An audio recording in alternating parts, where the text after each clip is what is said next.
gente que não aponta. Tem muita... Desculpa. Não, eu ia dizer que, cara, tudo isso daí, toda essa sujeira, todo esse teatro bizarro aí, cara, isso não tem conserto, tem?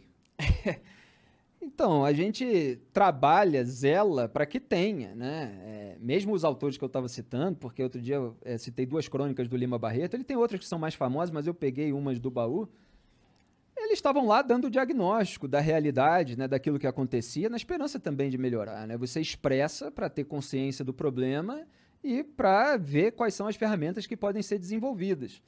Agora, mesmo para fazer isso, você entra num debate público em que existem as claques dos bandidos, né? As claques dos corruptos, dos lavadores de dinheiro, dos amigos de pessoas que acabam blindando esse pessoal. Então, eles vêm com muita desinformação, tentando bagunçar tudo. A gente faz o trabalho de diagnosticar, de expressar, de cobrar, exigir providência. E é preciso haver sempre uma pressão popular. Eu estava até lembrando hoje, em alguma conversa que eu tive, que o Ricardo Lewandowski foi flagrado na época do Mensalão, dizendo a imprensa está com a faca no nosso pescoço, a ordem era para aliviar e tal.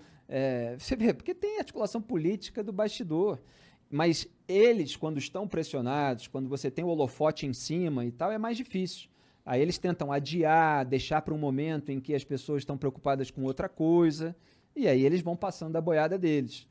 E o que aconteceu é que, como o Bolsonaro ele sequestrou um pouco dessa bandeira anticorrupção durante a corrida eleitoral, e boa parte ali do eleitorado que votou nele acabou cultuando demais a personalidade dele e não quis aceitar que ele estava sabotando esse combate à corrupção. Então, o apelo popular, a pressão popular para que essa sabotagem não tivesse sucesso, ela diminuiu, né? Porque uma turma na esquerda que passa pano para os casos envolvendo Lula, para os casos envolvendo José Dirceu, toda essa turma, ela já não era muito mobilizada. Só que você tinha, em 2018, uma força contrária, antenada, uma comoção nacional em torno do assunto. Aí começa a todo mundo querer esvaziar, demonizar aqueles que investigaram, etc., e isso vai se deteriorando, minguando, né, sumindo.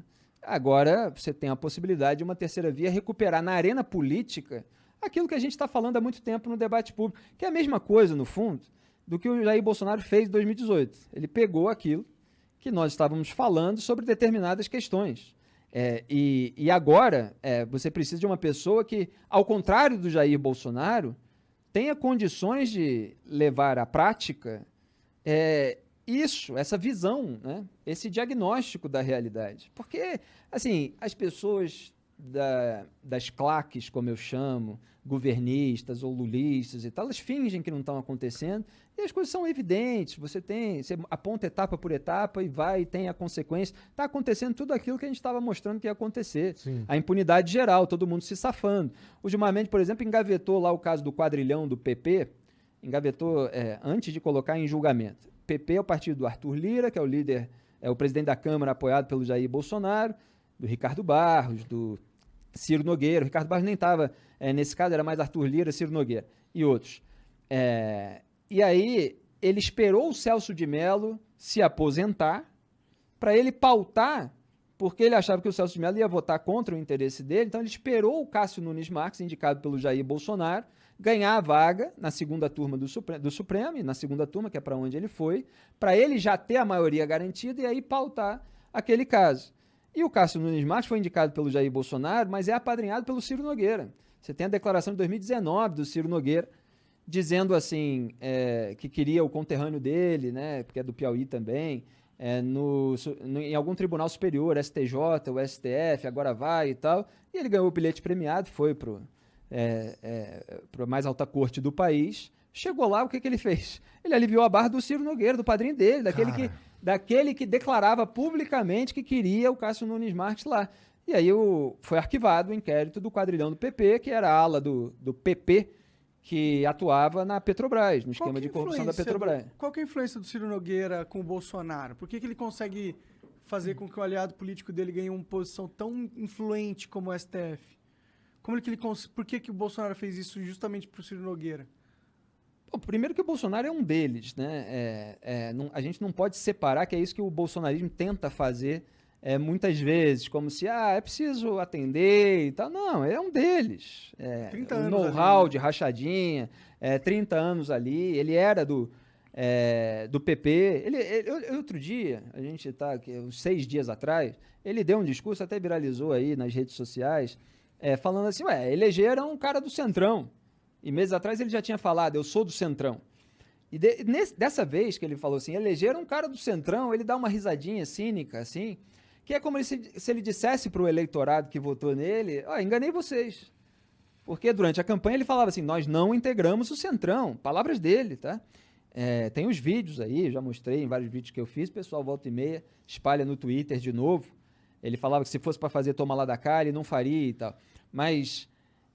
voltando à sua pergunta, então eles são mais ou menos a mesma coisa, Então ele só já tem que o conexões Centrão políticas com o Ciro Nogueira anteriores. Talvez Já. um jogo que a gente não conheça. não, já, enfim, ele era do partido, só que o Bolsonaro, justamente pelo medo de cadeia da família, ele ficou cada vez mais dependente do apoio parlamentar para não ser alvo de um processo de impeachment.